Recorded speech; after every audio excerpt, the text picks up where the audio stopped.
ख्वाब आंखें देखती हैं लेकिन जज्बे उसको पूरा करते हैं।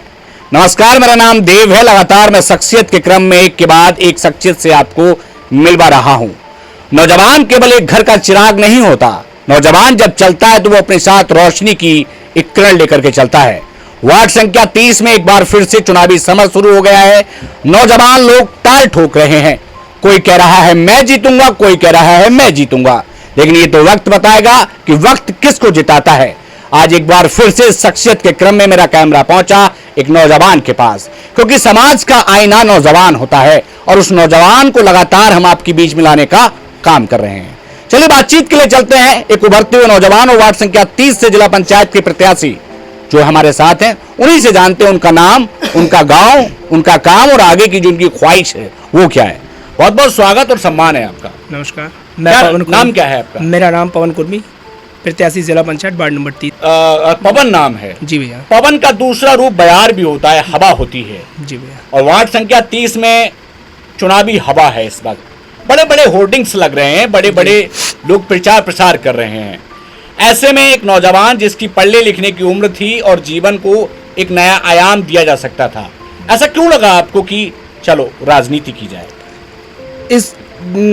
इस क्षेत्र की जनता को देखते हुए और इस क्षेत्र की जनता को परेशान लोग जो नेता हैं हमारे यहाँ के वो कर रहे हैं, उस चीज़ को देखते हुए मैंने सोचा कि क्यों ना इनकी एक बार सेवा की जाए। देखिए साहब, बात सेवा की हो जाती है, लेकिन सेवा के नाम पर अक्सर नेता लोग मेवा खाकर चले जाते हैं। बस जनता को भुला दिया जाता है और जनता भी कुछ दिनों के बाद अपना वोट देकर भूल जाती है। वार्ड संख्या 30 में समस्याएं क्या क्या हैं? भ्रष्टाचार बंद, मतलब भ्रष्टाचार मिटाने को एक नौजवान ने अपना बीड़ा उठाया हुआ है। जी भैया। विकास की जब हम बात करते हैं तो कुछ गांव की सड़कें भी जुड़ी हुई नहीं है, पानी की भी दिक्कत है, और बात हम शिक्षा की करें तो खादर से बेटियां दूर से चलकर आती हैं। क्या पवन से उम्मीद लगाई जा सकती है कुछ चीजें बदलेंगी? हाँ भैया जरूर। और मैं इतना नहीं कह सकता कि मैं देश को आगे बढ़ा दूंगा जी, इतना कह सकता हूँ इस क्षेत्र को वहां तक ले जाऊंगा जहां तक लोगों ने सोचा भी नहीं होगा। पवन जी, थोड़ा पारिवारिक पृष्ठभूमि के बारे में बताइए, कहाँ से हैं आप? क्या मैं ग्राम नतपरा, तहसील मीरगंज, जिला बरेली से हूँ। शिक्षा क्या है आपकी? शिक्षा मैं BA कंप्लीट है, मेरा ग्रेजुएशन। जी भैया। अच्छा, अगर आपको यहाँ 30 की जनता चुन लेती और सुन लेती है तो क्या खास होने वाला है? क्या करने वाले हैं? विकास के तो भैया मिलने वाली है, पानी मिलने वाला है। खासकर जब नौजवान के पास रोजगार नहीं होता तो बड़ा परेशान होता है। क्या रोजगार मिलने वाला है? भैया रोजगार भी मिलेगा और ये सड़क भी होंगी। कैसे और मैं दिलाएंगे आप? रोजगार कैसे दिलाएंगे? मैं सरकार से भाइयों को, अपने साथियों को, सबको एक साथ ले जाकर इन विकास की हवा है चलाने का काम करेंगे। जी भैया। एक आम घर का बेटा खास बनने जा रहा है। जी भैया। विकास के फूल खिलेंगे, वार्ड संख्या 30 के लोगों को उनके हक मिलेंगे। जी भैया।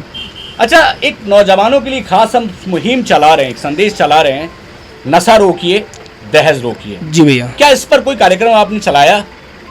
मैं सबसे ये दरखास्त करूंगा, आज तक मैं इतना बड़ा हो गया ना मैंने कभी कुछ खाया ना कभी कुछ पिया जी, तो और मैं अपने जी भैया, मैं अपने साथियों के साथ भी यही करता हूं। अगर कोई गलत चीज करता है तो मैं उसके साथ हाथ से छीनकर सारी चीजें फेंक भी देता हूं और आगे भी यही कहता हूं कि अपना भविष्य बचाओ, अपनी पीढ़ी का भी भविष्य बचाओ। चलिए, पीढ़ी की बात आपने की है तो जनाब, यहाँ जिस वार्ड से आप चुनाव लड़ रहे हैं वहाँ कितनी पॉपुलेशन है? लगभग जनसंख्या कितनी होगी?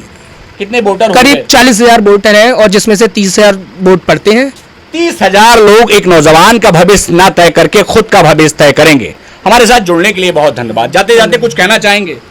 बस यही कहूंगा, अच्छा चुने और अच्छा देखें। देखिए साहब, चुनने का जब वक्त आता है तो लोग अच्छे ही नजर आते हैं, तो वक्त बताएगा कि कौन सी अच्छाई किस वक्त काम आएगी। वार्ड संख्या 30 से क्या पवन को मौका मिलेगा?